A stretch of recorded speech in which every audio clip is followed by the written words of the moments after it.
Hi అండి, అందరికీ నమస్కారం. Welcome to my channel. ఈ వీడియోలో రాష్ట్రంలో ఏపీలో ఉద్యోగుల సర్దుబాటు లేక సతమతమవుతున్న ఆహ్, టీచర్ల సర్దుబాటు లేక సతమతం అండి. సో, దాని గురించి పూర్తి సమాచారం అయితే ఈ వీడియో తెలుసుకుందాము. వీడియోని ఎక్కడే కానీ స్కిప్ చేయకుండా ఎండ్ వరకు చూడండి. ఫ్రెండ్స్, ఇక విషయానికి వచ్చినట్లయితే 12,000 పాఠశాలలు సింగిల్ టీచర్లతో నడుస్తూ ఉన్నాయి మన రాష్ట్రంలో. మరొక 12,000 పాఠశాలలో ఒకరు లేదా ఇద్దరు టీచర్లు మాత్రమే నడుస్తుంది. ఇక ఎలిమెంటరీ, ప్రాథమికోన్నత పాఠశాలల్లో సబ్జెక్టు టీచర్ల కొరత అయితే ఉంది. విద్యాశాఖ మంత్రి దృష్టికి తీసుకెళ్లిన ఉపాధ్యాయ సంఘాలండి. సో, ఈ మేరకు రాష్ట్రంలో వెంటాడుతున్న సబ్జెక్టు టీచర్ల కొరత. సో, సబ్జెక్టు టీచర్లు అయితే 3వ తరగతి నుంచి సబ్జెక్టు టీచర్లు అయితే ఖచ్చితంగా ఉండాలి అనేది ఉద్యోగ సంఘాలు కోరడం జరిగింది. అలాగే 24,000 పాఠశాలలో ఒకరు లేదా ఇద్దరు టీచర్లే ఉంటున్నారు.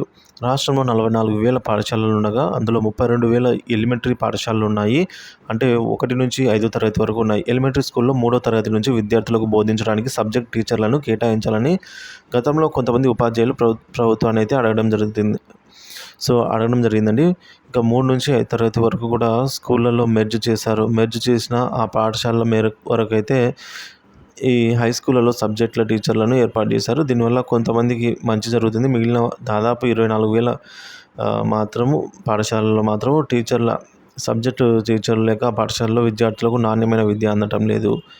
సో, ఈ కొరత అయితే ఏర్పడింది. సో, వెంటనే ఈ కొరతను అయితే ప్రభుత్వం దృష్టికి తీసుకెళ్ళి సర్దుబాటు అయితే చేయాలి. లేదంటే పిల్లలు చాలా నష్టపోతారు అని చెప్పేసి ఉపాధ్యాయ సంఘాలు అయితే కోరడం జరిగింది ఫ్రెండ్స్.